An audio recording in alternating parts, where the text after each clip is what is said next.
ആഴ്ചയുടെ ആദ്യ ദിനങ്ങളിൽ വിപണിയിൽ നേട്ടമായിരുന്നെങ്കിൽ അവസാന 2 ദിവസങ്ങളിൽ ഉണ്ടായിട്ടുള്ള വിൽപ്പന വിപണിയെ നഷ്ടത്തിലാക്കി.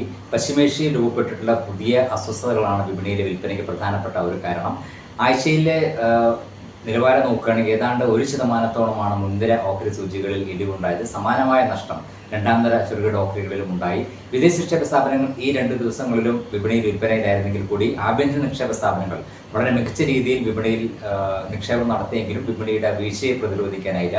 എങ്കിലും വരും ദിവസങ്ങളിലും ഈ രീതിയിലുള്ള നേരിയ തോതിലുള്ള വിൽപ്പന പ്രതീക്ഷിക്കാമെങ്കിൽ കൂടിയും രാജ്യത്തിന്റെ അടിസ്ഥാന സാമ്പത്തിക ഘടകങ്ങളും മറ്റ് സാഹചര്യങ്ങളെല്ലാം അനുകൂലമായിരിക്കുന്നത് ഏത് ദിവസവും വിപണിയിൽ ഒരു തിരിച്ചുകയറ്റം പ്രതീക്ഷിക്കാം എന്നുള്ളത് തന്നെയാണ്.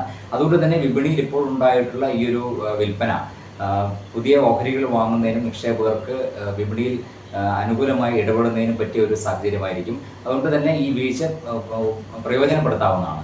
എന്തായാലും വരും ആഴ്ചയിലും സമാനമായ രീതിയിൽ ഒരു പക്ഷേ വിൽപ്പന തുറന്നേക്കാം. ഏത് രീതിയിൽ അവിടുത്തെ അസ്വസ്ഥതകൾ ഉണ്ടാകുന്നു, മാറ്റം ഉണ്ടാകുന്നു, അതിനനുസരിച്ചിട്ടുള്ള ഒരു നീക്കമായിരിക്കാം വിപണിയിൽ പ്രതീക്ഷിക്കുന്നത്. ഇന്നലെ US വിപണിയിലും യൂറോപ്യൻ വിപണിയിലും വലിയൊരു നഷ്ടം പ്രകടമായിരുന്നു.